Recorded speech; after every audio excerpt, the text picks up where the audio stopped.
Hi friends, आप सभी का आपके अपने यूट्यूब चैनल यूपीएससी इन्फो 24 में स्वागत है। तो दोस्तों, हम उम्मीद करते हैं कि आप सभी लोग स्वस्थ होंगे और खुश होंगे। फ्रेंड्स, ये जो वीडियो है पीजीटी हिस्ट्री का प्रैक्टिस सेट 34 है। तो अगर आप TGT, PGT, LT grade, GIC और असिस्टेंट प्रोफेसर की तैयारी कर रहे हैं हिस्ट्री सब्जेक्ट से, तो ये वीडियो आपके लिए है। दोस्तों, वीडियो को स्टार्ट करें उससे पहले हमने एक क्वेश्चन पूछा था, उस क्वेश्चन का आंसर जान लेते हैं जो पिछली वीडियो में पूछा गया था।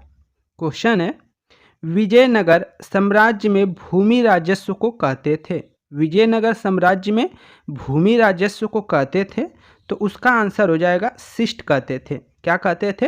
शिष्ट। इसका सही जवाब कल्पना जी ने दिया है। तो कल्पना जी, आपको बहुत बहुत बधाई। आपका तैयारी अच्छे पे है, आप अच्छा तैयारी कर रही हैं, तो इसलिए धन्यवाद आपको। आपने कमेंट किया, ये भी अच्छी बात है। तो दोस्तों, स्टार्ट करते हैं। और बहुत से लोग हैं कमेंट नहीं करते हैं, मालूम नहीं रहता है कि वो मतलब देखते हैं तो आंसर आ रहा है नहीं आ रहा है। आप कमेंट कर लीजिए, कमेंट करने में क्या जाता है। आगे चलते हैं फ्रेंड्स। क्वेश्चन स्टार्ट होता है अब 41 नंबर से। बंगाल में अस्थाई बंदोबस्त से क्या हुआ? बंगाल में अस्थाई बंदोबस्त से क्या हुआ, ये बताना है। ऑप्शन ए, रैयतों के स्वार्थों को प्रोत्साहन मिला। ऑप्शन बी है, जमींदारों की शक्ति सीमित हुई। ऑप्शन सी है, अंग्रेजों का समर्थन करने वाला कुलीन तंत्र का निर्माण हुआ। आगे है, भूमि हस्तांतरण रोका गया। तो इससे क्या हुआ था ये बताना है। तो ऑप्शन आपका सी सही हो जाएगा।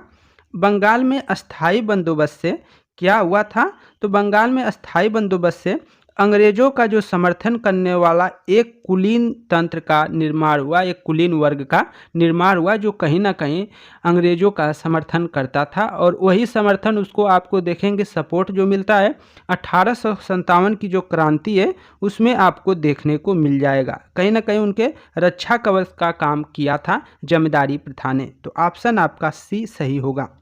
आगे चलते हैं 42 नंबर क्वेश्चन। गोद प्रथा निषेध का सिद्धांत किस पर लागू किया गया? गोद प्रथा निषेध का सिद्धांत किस पर लागू किया गया? ऑप्शन ए है, सिर्फ हिंदू राज्यों पर। ऑप्शन बी है, हिंदू तथा मुसलमानों राज्यों पर। ऑप्शन सी है, कुशासित राज्यों पर। ऑप्शन डी है, उत्तरी राज्यों पर। तो इसका जो आंसर हो जाएगा ये सही है दोस्तों, सिर्फ हिंदू राज्यों पर। गोद प्रथा निषेध का सिद्धांत सिर्फ हिंदू राज्यों पर लागू किया गया। ऑप्शन ए सही था। आगे चलते हैं 43 नंबर क्वेश्चन देखते हैं। मेरठ षड्यंत्र घटना में कौन शामिल था? मेरठ षड्यंत्र घटना में कौन शामिल था ये बताना है। ऑप्शन ए, कांग्रेस उग्रवादी। बी है, मुस्लिम लीग उग्रवादी। ऑप्शन सी है, कम्युनिस्ट पार्टी के सदस्य। ऑप्शन डी है, राष्ट्रीय स्वयंसेवक संघ के सदस्य। तो आंसर हो जाएगा दोस्तों सी, कम्युनिस्ट पार्टी के सदस्य शामिल थे। मेरठ षड्यंत्र घटना में कौन शामिल था? तो आंसर हो जाएगा कम्युनिस्ट पार्टी के सदस्य शामिल थे। आगे देखते हैं 44 नंबर क्वेश्चन। कर्नल स्लीमैन थे, कर्नल स्लीमैन ने क्या किया था ये आपको बताना है। ऑप्शन ए, निजाम को हराया। मैसूर को जीता। सी है, पिंडारियों को कुचल दिया। डी है, ठगों का दमन किया। तो आंसर क्या हो जाएगा? डी सही हो जाएगा, ठगों का दमन किया। कर्नल स्लीमैन ने ठगों का दमन किया। आंसर डी सही है। अगला क्वेश्चन है 45 नंबर। निम्नलिखित में से कौन सा सेना नायक 1857 के विद्रोह के दमन में शामिल नहीं था? कौन सेना नायक 1857 के दमन में शामिल नहीं था ये बताना है। ऑप्शन ए है, नील। ऑप्शन बी है, नॉट। ऑप्शन सी है, हीरोज। और ऑप्शन डी है, हावेलाक।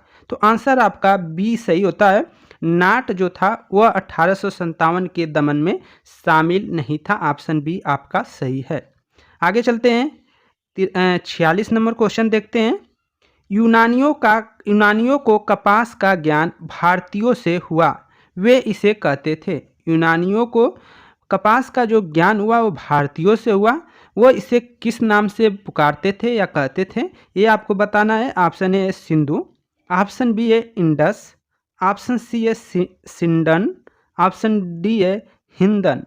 तो ऑप्शन आपका सी सही हो जाएगा।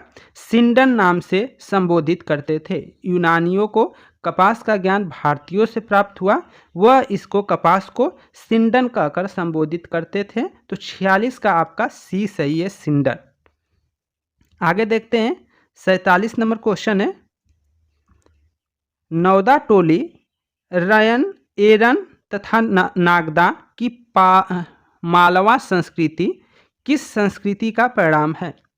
वो स्थान दिया है नौदा टोली एरन तथा नागदा की मालवा संस्कृति किस संस्कृति का परिणाम है, ये बताना है, आपका प्रमाण है।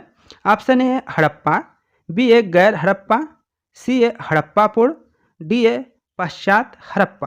तो ऑप्शन आपका हो जाएगा डी, पश्चात हड़प्पा या हड़प्पा पश्चात। तो ये याद रखेंगे, आंसर आपका डी सही है। अगला क्वेश्चन देखते हैं 48 नंबर, युद्ध के लिए ऋग्वेद में किस शब्द का प्रयोग हुआ है? बहुत इंपॉर्टेंट क्वेश्चन है। युद्ध के लिए ऋग्वेद में किस शब्द का प्रयोग हुआ है? ऑप्शन ए है वर्मन, ऑप्शन बी है गविष्टि, ऑप्शन सी है बलि और ऑप्शन डी है वज्र। तो आंसर आपका बी सही हो जाएगा, गविष्टि शब्द का प्रयोग हुआ है। युद्ध के लिए ऋग्वेद में किस शब्द का प्रयोग हुआ है? तो वो आंसर हो जाएगा गविष्टि। गविष्टि शब्द का प्रयोग युद्ध के लिए किया गया है ऋग्वेद में। आगे चलते हैं दोस्तों, 49 नंबर क्वेश्चन है, शतपथ ब्राह्मण में विस्तार से वर्णन किया गया है। शतपथ ब्राह्मण में विस्तार से वर्णन किया गया है। ऑप्शन ए है धार्मिक कर्मकांडों का, ऑप्शन बी है यज्ञ का, ऑप्शन सी है देवताओं को प्रार्थना का या देवताओं के प्रार्थना का, ऑप्शन डी है कृषि कर्म कांड का। तो आंसर क्या हो जाएगा? 48 का नहीं 49 है, तो 49 का आंसर आपका बी सही हो जाएगा, यज्ञ का वर्णन किया गया है। शतपथ ब्राह्मण में विस्तार से वर्णन किया गया है, तो वो किया गया है यज्ञ का। ऑप्शन आपका बी सही है, 49 का बी। आगे देखते हैं 50 नंबर क्वेश्चन, बहुत इंपॉर्टेंट क्वेश्चन है, मृच्छकटिकम किसने लिखा है? मृच्छकटिक किसने लिखा है या कटिकम? तो ऑप्शन आपका ए है भास, ऑप्शन बी है क्षुद्रक, ऑप्शन डी है कालिदास, ऑप्शन सी है कालिदास और ऑप्शन डी है पतंजलि।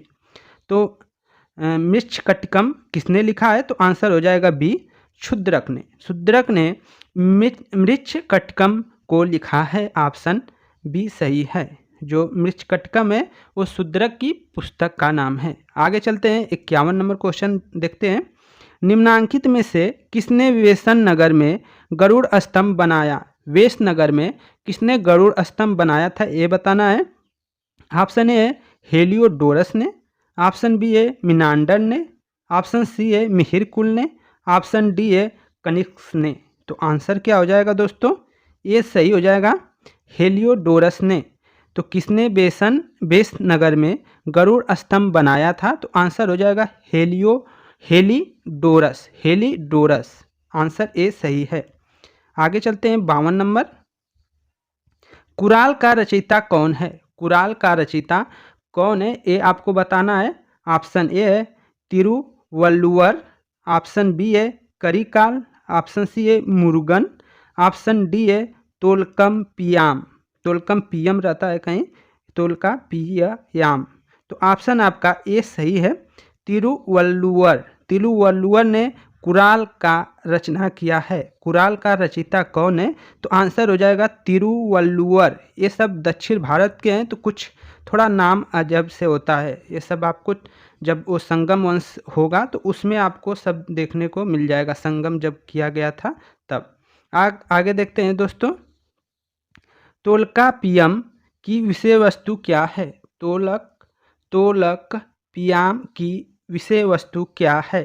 ऑप्शन ए है धर्म, ऑप्शन बी है राजनीति, ऑप्शन सी है दर्शन, डी है व्याकरण और काव्य। तो 53 का जो आंसर है डी सही हो जाएगा, व्याकरण और काव्य। तोलकापियम की विषय वस्तु क्या है? तो आंसर हो जाएगा व्याकरण और काव्य।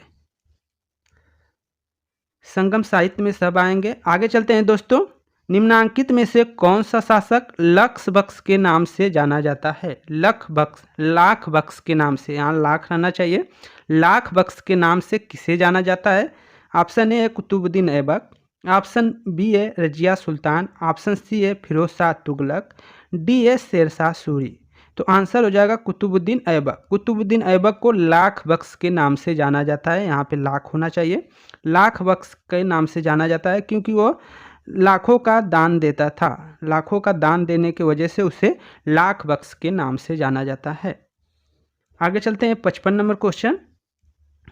मुगल शासन के अंतर्गत मीर बख्शी का कार्य था। मुगल शासन के अंतर्गत मीर बख्शी का कार्य क्या था? ऑप्शन ए है नागरिक प्रशासन, ऑप्शन बी है राजस्व प्रशासन और ऑप्शन सी है सैन्य प्रशासन, ऑप्शन डी है अनुदान एवं चंदा। तो आंसर आपका जो सही होगा वह सी हो जाएगा, सैन्य प्रशासन। सैन्य प्रशासन का कार्य जो देखता था उसे कहा जाता था मीर बख्शी। ऑप्शन आपका सी सही है। आगे देखते हैं 56 नंबर क्वेश्चन। किस संत कवि ने विपक्ष मार्ग का अनुमोदन किया?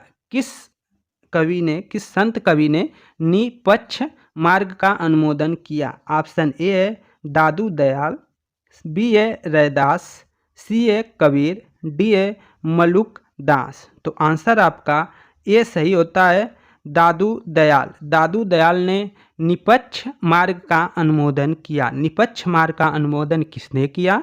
आंसर हो जाएगा दादू दयाल ने। आगे चलते हैं 57 नंबर क्वेश्चन है। धार्मिक पंथ लिंगायत 12वीं शताब्दी में किसने प्रारंभ किया? धार्मिक पंथ लिंगायत को किसने प्रारंभ किया था ये बताना है। ऑप्शन ए है माधव, ऑप्शन बी है वासव, ऑप्शन सी है रामानुज और ऑप्शन डी है चैतन्य। तो 57 का आंसर दोस्तों बी सही हो जाएगा, वासव। वासव ने लिंगायत जो है पंथ का 12वीं सदी में प्रारंभ किया, वासव। आगे चलते हैं 58 नंबर क्वेश्चन देखते हैं। चंद्रमा पृथ्वी के चारों ओर घूमता है और पृथ्वी सूर्य के चारों ओर घूमती है, यह निम्नांकित में से किसने कहा था? ऑप्शन ए है ब्रह्मगुप्त, बी है बारामिहिर, सी है आर्यभट्ट, डी है भारवी।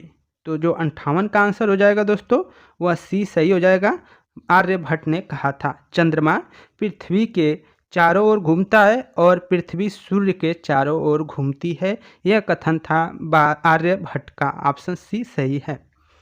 59 नंबर क्वेश्चन देखते हैं। इब्न बतूता की रिहला में किसके शासनकाल का वर्णन है? इब्न बतूता की रिहला में किसके शासनकाल का वर्णन है ये बताना है। Option A Ghiyasuddin Tughlaq, B a Balban, C a Alauddin Khilji, D a Mohammad bin Tughlaq. तो आंसर आपका डी सही हो जाएगा दोस्तों, मोहम्मद बिन तुगलक। इब्न बतूता की जो रिहला है उसमें जिसके शासनकाल का वर्णन है वो है मोहम्मद बिन तुगलक। ऑप्शन डी आपका सही है। आगे देखते हैं 60 नंबर क्वेश्चन, मतलब 20 नंबर क्वेश्चन। कालीकट में 1498 में वास्को डिगामा के साथ उतरने वाला गुजराती पायलट का क्या नाम था? यहाँ पे देखिए बहुत ही कठिन क्वेश्चन है। गुजराती पायलट का नाम बताना है जो वास्को डिगामा के साथ उतरा था कालीकट में।